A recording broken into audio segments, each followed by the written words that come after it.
Hi, I'm Alex Lumsden, and this is Collision Curriculum U.S. History. And today we're going to be talking about one of the most important 19th century intellectual movements, Transcendentalism.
Transcendentalism was a philosophical movement in the early 1800s that emphasized the inner goodness of people. It was pretty much a reaction to strict contemporary movements at the time, like the Enlightenment. People who followed this movement believed that structured society and politics have destroyed the inner goodness of people.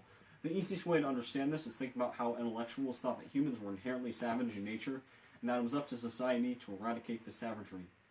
Since Transcendentalists believe the complete opposite, it makes sense that the two groups would disagree on a somewhat fundamental level. There were two distinct waves of Transcendentalism. One transpired in the 1830s with Ralph Waldo Emerson and Frederick Henry Hedge, who wrote the Dial along with other venues. The second wave was influenced by people like... Stop laughing, you piece of garbage, I hate you. The second wave was influenced by people like Moncure Conway, Octavius Brooks Frothingham, Henry David Thoreau, and many others. This wave really asserted love for individual expression, which got more followers than the first wave. Now that Transcendentalists believed a lot in the power of the individual, their beliefs were more closely linked to European Romanticism. Transcendentalism is ironically known as the first American intellectual movement, even though it was completely against intellectualism. Transcendentalism actually inspired some other belief systems, like Hinduism. However, unlike every other European intellectual movement, this one was actually partially inspired by the natives. Oh, it's time for the mystery document?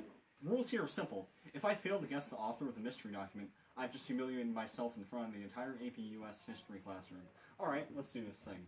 In the morning I bathe my intellect in the stupendous and cosmogonal philosophy of the Bhagavad Gita, since whose composition years of the gods have elapsed, and in comparison with which our modern world and its literature may seem puny and trivial, I doubt if that philosophy is not to be referred to a previous state of existence, so remote in its sublimity from our conceptions.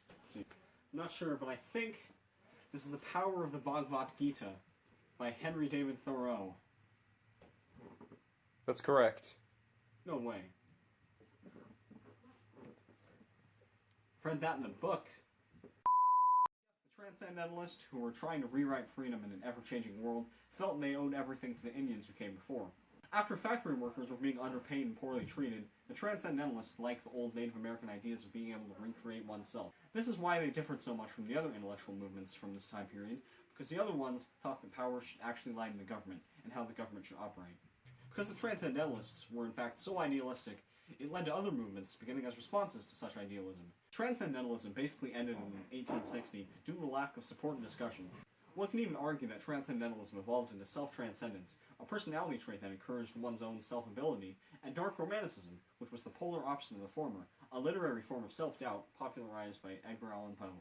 I'll see you next project. The show is produced and directed by Brand Packer, the script supervisor is Brand Packer, our associate producer is Brand Packer. The show is written... Stop laughing, you piece of garbage! I hate you. You're the reason we're gonna get an F on this, okay? The show is produced and directed by Brand Packer. The script supervisor is Brand Packer. Our associate producer is Brand Packer. And the show is written by Brand Packer and myself. Thank you for watching, everybody. And if you like this video, make sure you subscribe to Collision Curriculum. I'm Rick Harrison, and this is my